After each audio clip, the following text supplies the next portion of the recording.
Alright, सो इस class के अंदर हम लोग डिस्कस करने वाले हैं ऑब्स्ट्रक्टेड लेबर, ओके, कि ऑब्स्ट्रक्टेड लेबर क्या है और इसमें लेबर का डिसऑर्डर का टाइप है ये भी एक।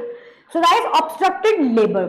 बेसिकली जो ऑब्स्ट्रक्टेड लेबर है वो there in spite of good uterine contractions, आपका यूट्राइन एक्शन नहीं है यहाँ पे, ओके, आपका जो यूट्रस है वो बहुत अच्छे कॉन्ट्रैक्शंस है, उसमें progressive descent of the presenting part is arrested. लेकिन प्रॉब्लम कहां आ चुकी है, आपका जो प्रेजेंटिंग पार्ट है बेबी का वो अरेस्ट हो गया, वो रुक गया वहां पे, वो बढ़ नहीं रहा आगे। तो it's very simple, what is going on, basically आपका जो यूट्राइन कॉन्ट्रैक्शंस हैं उनमें कोई प्रॉब्लम नहीं है, लेकिन फिर भी आपका जो बेबी है, जो प्रेजेंटिंग पार्ट है बेबी का, cephalic breach what ever it is, वो अरेस्ट हो चुका है, ओके, इसे बोला जाता है मैकेनिकल रेजिस्टेंस। तो कहां प्रॉब्लम आएगी, ऑब्वियसली या तो पैसेज में प्रॉब्लम है, या तो पावर में प्रॉब्लम है, या तो पैसेंजर में प्रॉब्लम है, इन तीनों में से किसी एक में प्रॉब्लम है। नेक्स्ट, पैसेज में क्या प्रॉब्लम हो सकती है, तो बेसिकली पैसेज के अंदर अगर मैं प्रॉब्लम बताऊं तो कॉन्ट्रैक्टेड पेल्विस, हम सबको पता है what is contracted pelvis, whenever your diameters of the pelvis are 1 or 0.5 centimeter like less or what we can say that कम है, मतलब 0.5 सेंटीमीटर 1 सेंटीमीटर कम आ रहे हैं। फॉर एग्जांपल अगर ट्रांसवर्स था 11 था और सॉरी ट्रांसवर्स अगर आपका 13 है तो उस केस में आपका जो एंटीरियर पोस्टीरियर ट्रांसवर्स में लगभग कमी आएगी, डिक्रीज करेगा, सॉरी 1 to 0.5 सेंटीमीटर डिक्रीज हो जाएंगे आपके नॉर्मल डायमीटर के लेंथ से, that is contracted pelvis. Such as generally contracted या एंड्रॉइड है, एंथ्रोपॉइड है, पेल्विस फ्लैट है, किसी भी प्रकार का कुछ भी पेल्विस में अगर प्रॉब्लम आता है या डायमीटर कम हो रहा है whatever, that is basically contracted pelvis.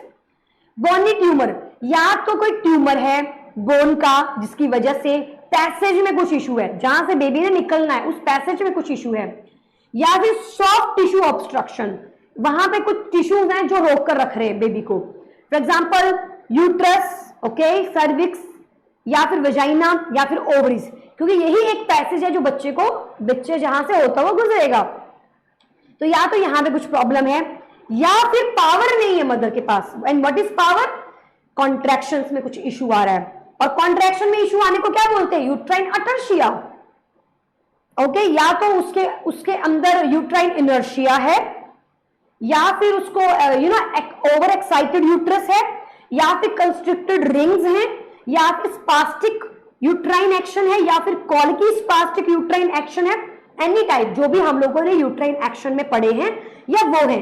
तो आप समझ सकते हो इन सब बातों से कि ऑब्स्ट्रक्टेड लेबर एक ओवरऑल प्रॉब्लम है, चाहे वो कॉन्ट्रैक्टेड पेल्विस की है, चाहे वो कंस्ट्रिक्टेड रिंग्स की है, या फिर वो पैसेंजर की है। क्योंकि जब आप मिस डायरेक्शन ऑफ पावर देखोगे तो यहां लिख रखा है एंटीरियर एक्युलेशन, पोस्टीरियर सर्कुलेशन, तो यानी वही सेम चीज है, डिस्प्लेसमेंट ऑफ यूट्रस, पावर, तो यानी पावर मतलब कि यूट्रस के अंदर कुछ इशू चल रहा है। थर्ड टाइप आ जाती है पैसेंजर, और पैसेंजर में क्या लिखा हुआ है, एबनॉर्मल प्रेजेंटेशन, यानी जो बेबी है उसकी जो प्रेजेंटेशन है वो एबनॉर्मल है, okay, presented brow shoulder deep tear rest, okay, तो मतलब बेबी की जो प्रेजेंटेशन है उसमें कुछ इशू है। ट्विन बेबीज हैं, लॉक्ड है, large size of fetus, macrosomia है बेबी को, वो बहुत शेप उसका बहुत बड़ा है, साइज बहुत बड़ा है, ये भी कारण बन सकता है, ओके।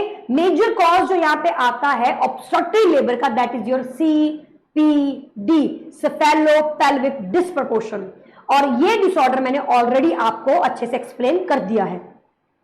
तो गाइज मैक्रोसोमिया वो भी मैंने बता रखा है, diabetes mellitus, multiparity, hydrocephalus, broad shoulders यानी shoulder dystocia, and post maturity meningocele, कुछ भी इशू बेबी की तरफ से अगर देखने को मिलता है, that can also be lead to obstructed labour. What will be the effects, mother will get exhausted, metabolic acidosis में चली जाएगी।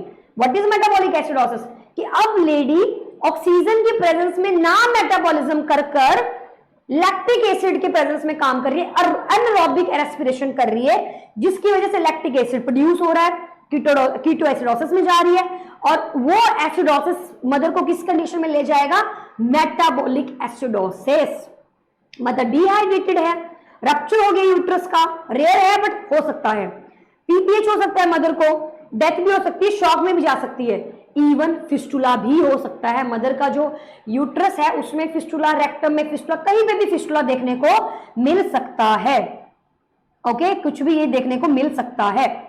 नेक्स्ट आता है रिमोट इफेक्ट्स। क्या है? यही है रिमोट इफेक्ट्स फिस्टुला। ओके, तो कॉम्प्लिकेशन फिस्टुला देखने को मिल सकता है। Secondary amenorrhoea following removal of uterus और शिहान सिंड्रोम। गाइस कौन मुझे बताएगा what is Sheehan syndrome? Yes everyone, I have already taught you. Very good, very good. जब हमारा पिट्यूटरी ग्लैंड इतना सेंसिटिव होता है प्रेगनेंसी में, थोड़े से भी ब्लड, थोड़े से भी ऑक्सीजन के लिए बहुत सेंसिटिव होता है, लेकिन अगर इन केस किसी लेडी के अंदर पीपीएच की वजह से ऑक्सीजन की मगर मात्रा कम हो जाती है या कुछ भी कारण की वजह से पिट्यूटरी सेंस करते हैं कि oxygen is not there guys, that is basically known as Sheehan syndrome. Size जो होता है पिट्यूटरी का वो बढ़ जाता है, ओके, सेंसिटिव बहुत ज्यादा हो जाती है ऑक्सीजन को लेके, that is basically your Sheehan syndrome. Management क्या करेंगे आप? Okay, so what you will do, just give me second. आप मैनेजमेंट में नेवर वेट एंड वॉच। आपको क्या नहीं करना है, आपको वेट नहीं करना है, वॉच नहीं करना है, ऐसा इंतजार नहीं करना है कि क्या होगा। So you just need to take a strict action. Okay, during antenatal correct step should take. एक इंटेलिजेंट डॉक्टर होनी चाहिए है जो कि सही समय पे सही स्टेप उठा सके कि ऑब्स्ट्रक्टेड लेबर में जा रही है and this is very dangerous to her and we should not wait for 24 hours और more than that, so we should go for caesarean section. तो ये स्टेप्स जो है इंटेलिजेंट स्टेप्स लेने चाहिए हैं।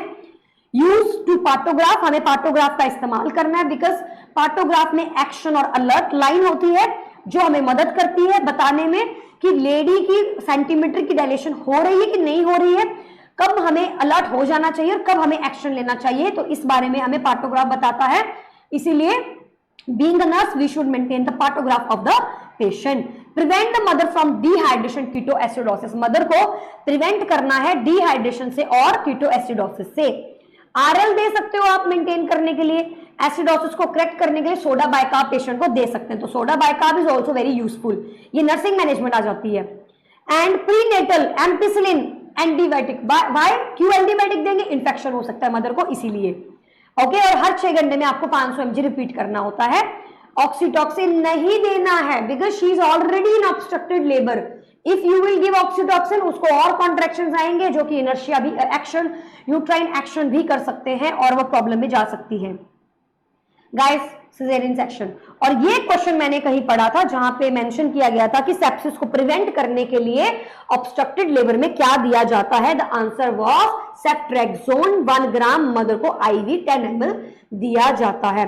आई hope this disorder is like easy and you get it. Okay guys, किसी को कोई डाउट है तो मुझसे पूछ सकते हैं। एनीवन, किसी को कोई भी डाउट है इस टॉपिक के अंदर?